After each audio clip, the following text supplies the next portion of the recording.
You know, it's funny because I was on my way over here, and I knew that I was going to see, you know, my friends that I haven't seen in a while, and I started getting nervous about, oh, I wonder if I should start thinking of stories or memories now, and I couldn't. It just wasn't happening. If it was going to happen, it was going to happen naturally. But sure enough, I turned onto the street, and I walked up to the theater, and the minute I walked in the door, it all just comes flooding back.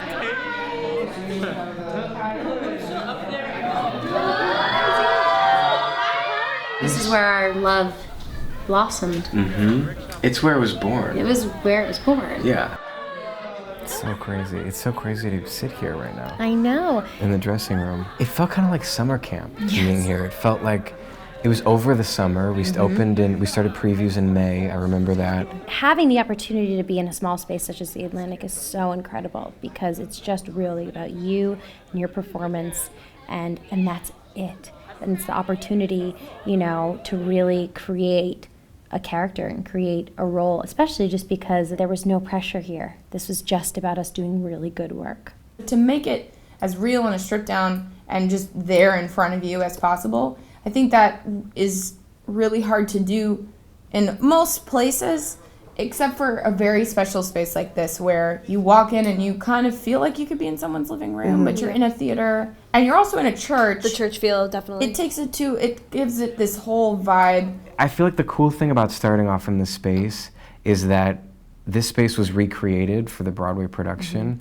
And I think that because of that, we always felt so safe in this church, in this little theater. And then when we moved to Broadway, they carried the vibe of the Atlantic with it. And it allowed the show to be as successful. Yeah, as 100%. because as like all the great reviews came in and people were praising it, no matter what, when we showed up at the Eugene O'Neill, it still kind of felt like we were performing at the Atlantic. So many things pop into your head. It's like, oh, I remember the day that we walked off stage and we all had like stage blood on our costumes, and we couldn't figure out why because nobody bleeds in this show. And we found out that they had done Martin McDonagh's show, The Lieutenant of Inishmore, right before ours, that it had all of this blood and guts flying everywhere.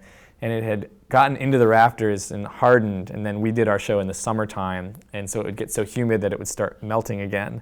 And stage blood was like raining down on us during some of these matinee shows. The song Crazy by CeeLo had just dropped. Leah played that and over Leah and over played that again. song about 70 times in a row. Yeah. And then one time she drove me home in her car and we listened to that all the way back to my apartment. She literally drove you crazy. Oh! Thank you, guys. All right, that's a wrap. You guys have a Yeah. That I was doing, I'm done. This was all dirt. You know? Yeah. Well, there's photos right there. It was a very hard show to do every night, emotionally. I remember one night coming off stage covered in sweat, Jonathan's, not mine, and tears, probably some blood somewhere, and I just said, oh, I just want to do a comedy. You don't miss my sweat? I was No. going to say I still get your sweat, but that sounded really inappropriate. Right, and then we'd have to explain the we don't wanna context, get and we into don't that. get into that. So what plays do you guys want to do? What would we, I feel like we talk about this often. Didn't we say we wanted to do a play of Splendor in the Grass together? I feel like we're getting a little long in the tooth for that. Oy vey. That's for damn sure. Senior year, I remember this girl coming up to me and being like, I'm so glad that I can finally talk to you, because I remember freshman year I was just really nervous and scared because I knew you were in Spring Awakening, and it was so odd to me to think wow, people actually sort of thought that we were on it at a different level in some way, but we were so just kids that we didn't feel any different. It just happened to be this surreal world that we were living in. It was so groundbreaking in its time. And so for all of us who were between the ages of 14 and 23, to be working on a piece of theater that was so formative at a young age, I feel like it's really completely changed the trajectory of all of our lives. And it taught me what it meant to be like a real artist. And it taught me how to act.